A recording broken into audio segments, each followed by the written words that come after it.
తెలంగాణ తర్వాత సమ్మలే ఉండేది రోడ్ల మీద అనుకున్నాం, ధర్నాలే ఉండేవి అనుకున్నాం. మనం పోరాడి తెచ్చుకున్న తెలంగాణలో ఆ రోజు తెలంగాణ రాష్ట్రం రావడానికి ముఖ్య కారణం ఇవాళ ఆర్టీసీ కార్మికులు కాదా. సీఎం పదవిలో కూర్చున్నాం అంటే, ఆ కుర్చీలో కూర్చొని కూర్చున్నాం అంటే ఈ ఆర్టీసీ కార్మికులు ఆ రోజు తెలంగాణ రాష్ట్రం ఈ రోజు పోరాటం చేసిన తర్వాతనే కదా తెలంగాణ రాష్ట్రం. ఇవాళ వీరి సమస్యలు వినడానికి నీకు టైం లేదు.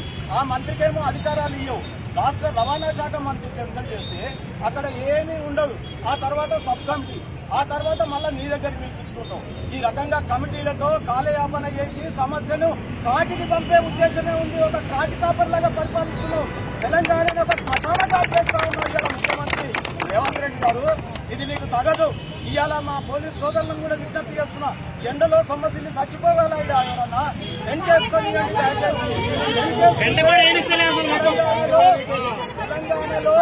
తెలంగాణలో చేస్తూనే వచ్చింది తెలంగాణ. ఏదైనా సమస్యల కోసం ప్రజాస్వామ్యంలో పోరాటాలు ఉంటాయి. మీరు కాన్స్టిట్యూషన్ చదివిన వాళ్ళైతే నిజంగా ఈ రాజ్యాంగం పరిధిలో మీరు పనిచేస్తున్నట్టయితే ఒక టెంట్ నీళ్ళ చేసుకొనియండి, ఇన్ని కుండలో నీళ్లు పెట్టుకొనియండి. మీరు చల్లగుంటారు, మేము చల్లగుంటాం. ప్రభుత్వానికి మా యొక్క ఈ వినతులన్నీ పోయేటటువంటి ఆస్కారం, డిమాండ్లన్నీ పోయే ఆస్కారం ఉంటుంది. ఇవాళ నేను ఒకటే చెప్తా ఉన్నా, నువ్వు గత ప్రభుత్వం చేసుంటే ఇవాళ మాకు పరిస్థితి రాకపోయేది. ఆయన నిర్ణయం తీసుకొని ఆ రోజు కార్మిక సంఘాలు ఉండొద్దన్నావు, ఓకే, కానీ ప్రభుత్వంలో విలీనం చేస్తామన్నావు, చేయకుండా వెళ్ళిపోతుంది. ఈ రోజు ఆయన ఒక్క దెబ్బకు బయటకు వచ్చి కూర్చుంటే ఇవాళ ప్రతిపక్ష నాయకుడిగా పాత్ర వహిస్తే ఎందుకు ఈ ధర్నాలు సక్సెస్ కావు? ఒక్కసారి ఈ గంభీరత పెరుగుతుంది కదా. మరి పోరాటం చేయాల్సిన ముఖ్యమంత్రి చేసేటైనా చెయ్యడు, పోరాటం చేసుకోలేము రారు ఇవాళ. అందుకే మేము ఇవాళ బీజేపీ పార్టీ బండి సంజయ్ గారు ఆ శవం దగ్గర మరి పోయి ఎట్లా నువ్వు ఆ వేదాల మీద ఇవాళ దాచిపెట్టుకుని శవాలను చెప్పుకునే రోజు తెలంగాణలో ఉంటుందని మేము భావించలే.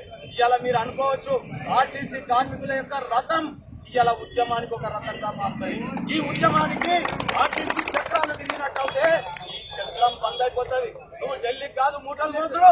ఇవాళ మా వాళ్ళకు రావాల్సినటువంటి జీతభత్యాలు వాళ్ళు అడుగుతున్నది ఏంటంటే కొంత ప్రభుత్వ ఉద్యోగంలో చేర్చుకోమని. ఇవాళ నీ యొక్క స్కీమ్ ఎక్కడ అడ్వర్టైజ్ చేసినా, వేరే రాష్ట్రాలలో అడ్వర్టైజ్ చేసినా, వేరే రాష్ట్రాలలో ఎన్నికలు ఉంటే రేవంత్ రెడ్డి చెప్తున్న మొదటి ఆర్టీసీలో మహిళలకు ఉచితంగా ప్రయాణం చేస్తున్నారు. మరి ఆ మహిళలని ఉచితంగా ఏ కొట్లాటం లేకుండా ఎన్ని తొల్లులు జరుగుతున్నా ఇవాళ కాపాడుకుంటూ నీకు పేరు తెచ్చే విధంగా కష్టపడ్డది. వాళ్ళకి అన్నం పెట్టమంటే సున్నం పెడతావా? ఇవాళ నీకు తప్పకుండా రేవంత్ రెడ్డి గారు ఈ ప్రభుత్వానికి నూకలు చెల్లే రోజు వస్తా ఉన్నాయి. ఇవాళ బీజేపీ పార్టీ కూడా మీకు అండగా మేము ముందుకు వచ్చినాం. ఒక రాష్ట్ర అధికార ప్రతినిధిగా పార్టీ ఆదేశిస్తే ఇమీడియట్ గా ఈ రోజు ఇక్కడికి రావడం జరిగింది. మేము ఒకటే చెప్తా ఉన్నాం, ఇవాళ సెక్రటరియట్ లో నీ ఏదైతే చర్చలు జరుగుతూ ఉన్నాయో డిమాండ్లు చాలా స్పష్టంగా ఉన్నాయి కదా. మూడే కదా డిమాండ్లు ఉన్నాయి: జీతభత్యాల పెంపు, ఆర్టీసీ విలీనం, కార్మిక సంఘాలను పెట్టుకుంటామంటున్నారు. ఏ సంఘం లేదంటే ఏ సంఘాలు ఆ రోజు నీకు మద్దతు ముఖ్యమంత్రి అయినావా? ఇవాళ నీ పార్టీకి కూడా ఒక అనుబంధ సంస్థ ఉంటుంది కదా, ఐఎన్టీసీ అని ఉంటుంది, ఓ పార్టీకి సిఐటి అని ఉంటుంది, బిఎంఎస్ అని ఉంటుంది. ఇవాళ పార్టీలకు ఉండొచ్చు ప్రజాస్వామ్యంలో, మీరు అధికారంలో రావడానికి ఉండొచ్చు. ఆర్టీసీ కార్మికుల పక్షాన ప్రజాస్వామ్యంలో పోరాటం చేయడానికి ఒక కార్మిక సంఘం పెట్టుకుంటా అంటే పెట్టుకొని అన్నటువంటి ఇది ఎమర్జెన్సీ కాదు, ఇది బ్రిటిష్ వాడు కాదు. బ్రిటిష్ తోటి సోపర్ చేసి ఉండొచ్చు, నువ్వు బ్రిటిష్ వాళ్ళ ఉత్పాదంలో ఆనాటి పోరాటం ఆన్సే ఉండొచ్చు. కానీ ఈ రోజు ఇది తెలంగాణ. ఈ తెలంగాణలో ప్రజాస్వామ్యయుతంగా సాధించుకున్నాం. ఈ సాధించుకున్న తెలంగాణలో ఆకలి పోరాటాలు ఉన్నాయి అనుకున్నాం. కానీ ఈ రోజు మళ్ళీ పోరాటానికి ఆయన అప్పుడు ఇందిరా పార్కు రద్దు చేస్తే ఏమైంది? మళ్ళీ ఇవాళ ఇందిరా పార్కు పునరుద్ధరణ అయింది, ధర్నా చేస్తారు.